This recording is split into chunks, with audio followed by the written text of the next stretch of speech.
Buenas tardes compañeros, mi nombre es Luis de la Universidad Continental. Vamos a hablar sobre el nervio facial y cómo participa dentro de toda la inervación tanto a nivel de los músculos de la mímica, a nivel del gusto, a nivel de las glándulas salivales e incluso a nivel de la piel, ya a nivel sensitivo.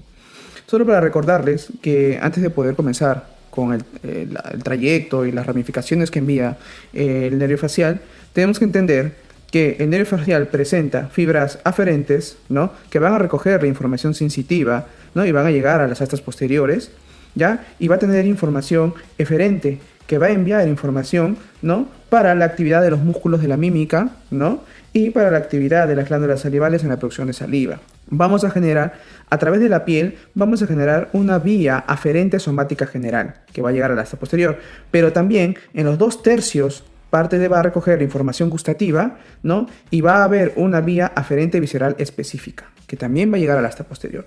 Pero también hay que tener en cuenta de que a nivel del asta anterior va a enviar unas fibras para la actividad de los músculos de la mímica, siendo, ¿no?, la eferente somática general, ¿no?, una vía eferente somática general, y también va a enviar, ¿no?, fibras para la producción de saliva de la glándula submaxilar y sublingual, ¿cierto? En las vías eferentes, ¿ya? Eferente visceral general. Teniendo en cuenta esto, recordemos, ¿no?, fibras que llegan, fibras que salen, ¿no? Ahora vamos a poder explicar un poco el nervio facial. Ahora, debemos de saber de que el nervio facial es bien conocido por su actividad motora de los músculos de la mímica. Pero también hay que entender de que el nervio facial no solo tiene una actividad motora, también tiene una actividad parasimpática y también tiene una actividad sensorial. La pregunta es, ¿de dónde? ¿Dónde nace? ¿Cómo surge? ¿No? ¿Dónde se ubican los núcleos para las actividades que les acabo de mencionar? Ahora, el nervio facial, formado por los 4 núcleos que acabo de mencionar, salival superior, el motor, el lacrimonasal y el fascículo solitario, van a ingresar, ¿no? Va a ingresar saliendo del surco bulboprotuberancial, el nervio facial sale e ingresa por el conducto auditivo interno, ¿cierto? Este conducto auditivo interno, hay que recordar anatómicamente el hueso temporal, ¿cierto?, en la región petrosa, ¿cierto?, específicamente en el peñasco, ¿no?, en el peñasco del temporal, ¿ya? Ingresa al agujero por el conducto auditivo interno, ¿cierto? Y hace como una especie de curva, ¿ya? Hace como una especie de curva. Esta pequeña especie de curva es conocido como porción laberíntica, ¿ya? Porción laberíntica que va a llegar, ¿ya?, va a llegar a formar lo que es el ganglio geniculado o el ganglio del nervio facial.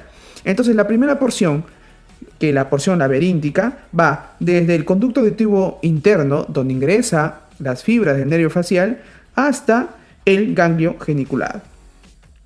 Entonces, esta porción dobla,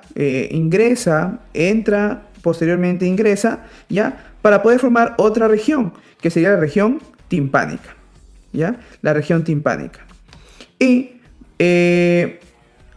ingresa verticalmente, ¿no? También va a ingresar verticalmente hasta su salida por el agujero estilomastoideo, ¿ya? Recuerden que el agujero estilomastoideo, por ahí sale el nervio facial, ¿no? Entonces, esta región de la región timpánica al agujero estilomastoideo sería la región o la porción mastoidea, ¿ya? Entonces, recordemos que dentro del recorrido del peñasco también se dice como región petrosa, ¿ya? Todo lo que está, o las divisiones que salen de la región petrosa o del peñasco, se le llaman pues región petrosa, y todos los que salen después de haber salido del peñasco es región extrapetrosa, ¿no? Muy bien. Ahora, entonces dentro de la región petrosa, como les había mencionado, están pues sus 3 porciones, ¿no? 3 porciones. Una porción laberíntica, ¿no?, del agujero del conducto auditivo interno hasta el ganglio geniculado. Una región o una porción timpánica, ¿no?, de ganglio geniculado hasta que el nervio empiece a descender verticalmente. Ahora, esa descendencia vertical por donde sale el agujero estilomastoideo para el exterior, ¿no?, se llama porción mastoidea. Muy bien. Vamos a comenzar hablando de las fibras motoras del nervio facial.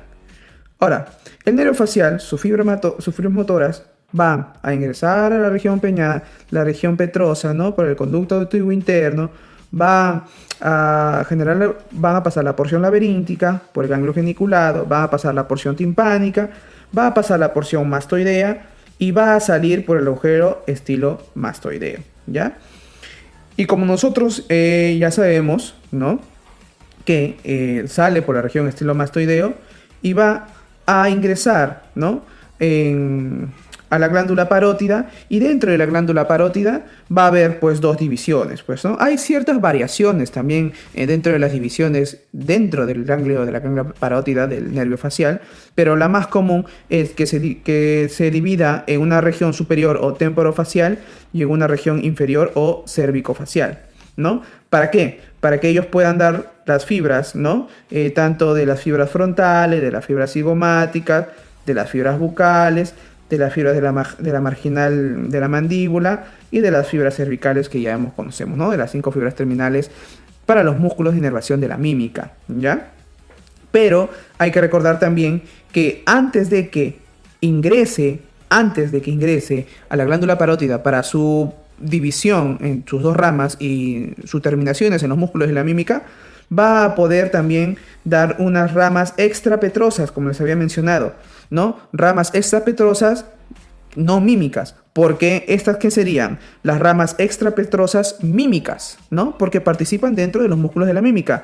Y estos músculos van a ser ramas extrapetrosas no mímicas antes de ingresar a la glándula parótida. ¿Y quiénes son esas ramas?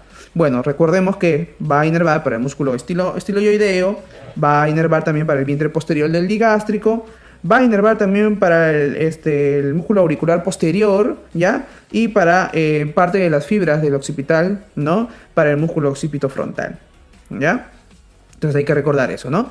Ramas extrapetrosas no mímicas y ramas extrapetrosas mímicas de la ruta motora del núcleo motor, ¿no? Del núcleo motor, ¿ya? Ahora, ya que hemos hablado del núcleo motor, vamos a hablar del núcleo salivar superior. Ahora, el núcleo salivar superior tiene una función más que todo sensorial, ¿ya? Porque va a recoger la información gustativa de los 2/3 de la lengua, ¿ya? Y va a comenzar pues con el envío de fibras del núcleo salivar posterior, ¿no? Ingresando por la porción laberíntica a través del conducto auditivo interno, llegando al ganglio geniculado, ¿ya? Pasando la porción timpánica y bajando verticalmente por la porción mastoidea, y va a enviar una fibra, ¿ya? Va a salir de la porción mastoidea, ¿ya? De la porción mastoidea va a enviar una fibra que sería el nervio de la cuerda del tímpano, ¿ya? El nervio de la cuerda del tímpano, que sale de la región mastoidea, ¿ya? Que sería la región intrapetrosa dentro del peñasco. ¿Ya? Ahora, ¿cuál es el objetivo? ¿No? Que esta cuerda del tímpano va a recoger los 2/3 de sabores provenientes de la lengua. Pero no lo hace solo. ¿Por qué? Porque recuerden que el principal nervio sensitivo táctil, ¿ya? El principal nervio sensitivo táctil, ya viene del nervio lingual, que es del quinto 3, ¿no? Del nervio mandibular, ¿ya? Entonces el nervio lingual, que viene del quinto 3, tiene información táctil, o sea, va a llegar a la lengua, ¿no? A los 2/3 de la lengua, pero una información táctil, presión, dolor, ¿no? Para poder sentir las texturas, ¿no? Todas las texturas cuando uno, pues, come, ¿no? Si está duro, si está blando, si está acuoso, bueno, etcétera, ¿ya? Pero no recogen información sensitiva que serían los sabores. Para que este nervio lingual, que proveniente del quinto 3, pueda recoger también información sensitiva proveniente de los sabores, necesita que la cuerda del tímpano, que las fibras provenientes del núcleo salival posterior, ¿ya? Porque recuerden que el núcleo salival posterior es quien envía y hace el recorrido para la cuerda del tímpano, ¿no? Y que la cuerda del tímpano pueda darle esas fibras sensitivas al nervio lingual para que el nervio lingual pueda recoger los 2/3 de los sabores, ¿no? Dulce, amargo, salado, ¿no? Ácido, ¿ya? Muy bien. Entonces es importante la cuerda del tímpano, pero también, ¿ya? No solo va a poder recoger una información sensitiva, ¿ya? De los sabores, sino que también a través del ganglio submaxilar, ¿ya? A través del ganglio submaxilar va a enviar una información para la producción de saliva a través de los ganglios sublingual y ganglio submaxilar, ¿cierto? Recuerden cuál era la ruta, ¿no? La ruta que podría enviar, ruta eferente visceral general, ¿cierto? Porque nosotros, la información de gusto que le estoy comentando, que va a enviar la información de gusto, ¿qué sería? Sería la información aferente visceral específica. Y yo te estoy hablando de la información ahorita que va a enviar para la producción de saliva eferente visceral general. ¿Ya? Recordemos eso. Ya, una vez que tenemos en claro esto, entonces sabemos que la cuerda del tímpano, la cuerda del tímpano, que sale de la porción mastoidea y que sale del núcleo salival superior, ¿no? Va a enviar información a los sabores a través de los sabores, ¿no? 2/3 de la parte de la lengua, y también va a poder dar una información, pues, ¿no? A la glándula sublingual y submaxilar, ¿no? Por eso digo, dos tipos de información, ¿no? Aferente visceral especial, que es de los sabores, y eferente visceral general, que es de la saliva superior, como les había comentado. Ahora vamos a hablar del núcleo lácrimo-muconasal, ¿ya? Lácrimo-muconasal. Ya más o menos el nombre ya te va a decir qué es lo que va a generar, ¿no? Ahora, este núcleo lácrimo-muconasal va a enviar sus fibras, ¿no? Y va a ingresar también por la porción laberíntica a través del agujero del conducto auditivo interno. Va a llegar al ganglio geniculado, ¿no?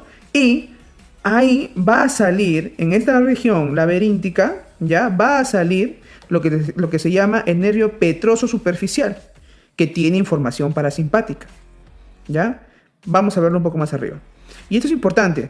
¿Por qué? Porque el nervio petroso superficial, que tiene una información parasimpática, ¿ya? Va a requerir unirse con otro nervio, ¿ya? Pero que requiera una información simpática, ya que ambos son vegetativos, necesitan tener ese tipo de comportamientos. Y esta información que va a provenir, la información simpática, va a ser del petroso profundo, del nervio petroso profundo, ¿ya? Entonces, el nervio petroso profundo con el nervio petroso superficial van a unirse, ¿ya? Y se va a formar el nervio viriano. O sea, ¿han escuchado? ¿Se recuerdan el nervio viriano? ¿No? Que esa obviamente sale del agujero viriano, ¿no? Para recordar, en el hueso esfenoides, dentro de su apófisis etmoides, ¿verdad? De sus dos raíces, hay un agujero, ¿no? Dentro de su formación que se llama el agujero viriano. ¿Por dónde? Por donde sale el nervio viriano, ¿cierto? Que se forma por el nervio petroso superficial y el nervio petroso profundo, ¿ya? Y este nervio viriano, ¿no? Va a llegar sus fibras al ganglio esfenopalatino y va a enviar fibras para las diferentes funciones. ¿Qué funciones? Para la glándula lacrimal, para los senos paranasales, para la bóveda palatina, para los cornetes y meatos y para el tabique nasal, ¿no? Entonces, mira, qué importante es el nervio viriano, ¿ya? Entonces, en conclusión, el nervio facial, ¿no? El nervio facial no solo presenta información motora de sus fibras extrapetrosas, ¿no? De los músculos estiloideo, vientre posterior digástrico, auricular posterior, occipital, ni tampoco también de sus fibras terminales provenientes de la división dentro del ganglio de la parótida, ¿no? En frontal, en cigomático, en bucal, en mandibular, marginal mandibular y cervical. No solo es eso, sino también que va a presentar núcleos, ¿no? Núcleos que van a participar en una información sensitiva que viene de los gustos, del gusto, ¿ya? ¿Provenientes de quién? Del nervio de la cuerda del tímpano, pero también una información, pues, que va a dar para la producción de saliva para los ganglios sublingual y submaxilar. Y también recordar que dentro del ganglio lácrimo-muconasal, también con la formación del nervio petroso superficial y el nervio petroso superficial hundiéndose con el nervio petroso profundo para formar el nervio viriano, ¿no? Y unirse al ganglio esfenopalatino para que pueda dar la información sensorial, ¿no? Dentro de la mucosa, de la mucosa de los senos paranasales, de la bóveda palatina, de los cornetes y el tabique nasal, ¿no? Y para la producción de lágrimas de la glándula lagrimal, ¿no? Entonces, esto era todo con respecto al nervio facial y espero que les haya ayudado. Gracias.